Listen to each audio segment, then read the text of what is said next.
रजऊ हो का हो तनी 4 दिन सबर करी ना मन नइखे नु हो कि पहिले जैसे अब ना भलाई चलता ए ज्योति हां हो तनी हटी के सूती देहिया के दवाई चलता तनी बजा दो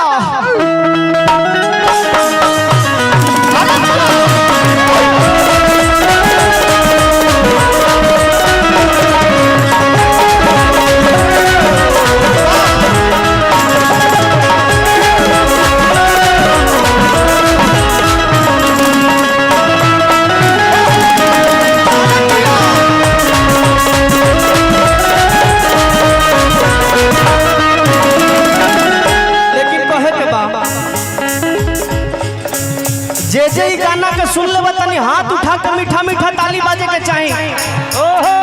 एनियो से हाथ उठल रहे के चाहिए मीठा मीठा ताली बाजे के चाहिए पहिले जैसे अब ना भलाई चलता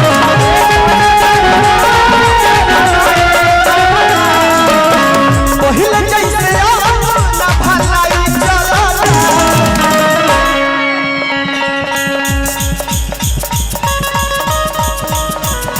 तनी हट के सूती देहिया के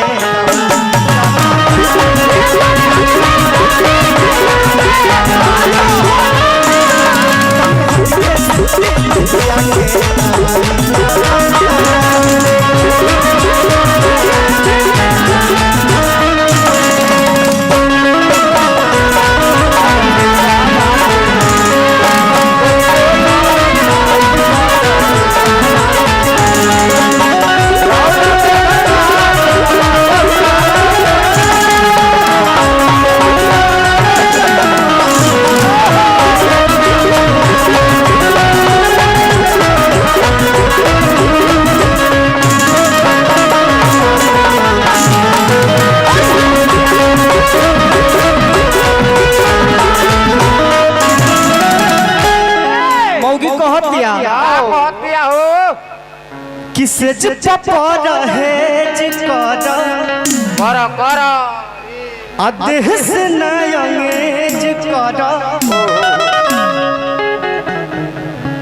औरतिया कहलस का हो आवा से चपर है कर देह से नयंगेज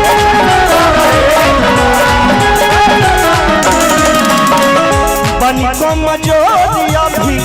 जनी गए में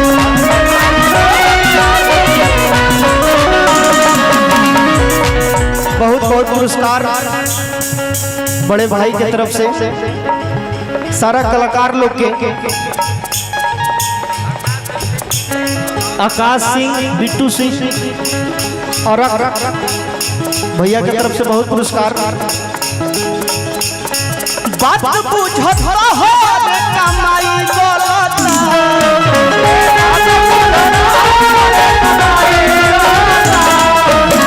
बात बुझत हो कमाई बोलता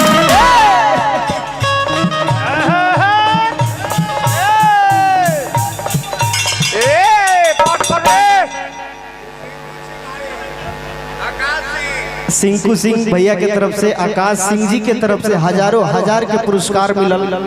सारा कलाकारन के पुरस्कार के तब बारिश हो दिया भैया के बार बार प्रणाम स्वागत अभिनंदन पद प्रतिष्ठा माई भोलेनाथ राउर बनौले राखस लेकिन कहे के बा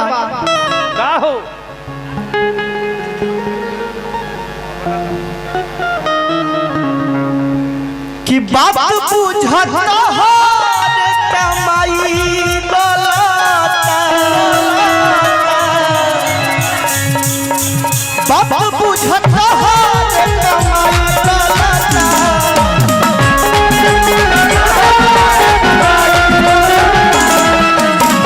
बात बुझत हो कमाई चक्की से चल के हमार दोस्त मित्र जितना लोग आयल बा, सपोर्टर सहयोगी राहुल भाई, लालू भाई, लकट भैया, जितना लोग बाटे सारा लोग के हम स्वागत करतनी, ए मंच से अभिनंदन करतनी सारा लोग के।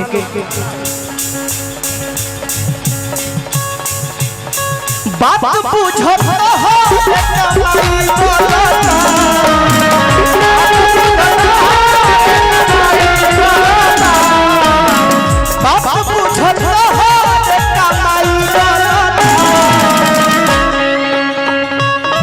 तनी हट के सूती जिया के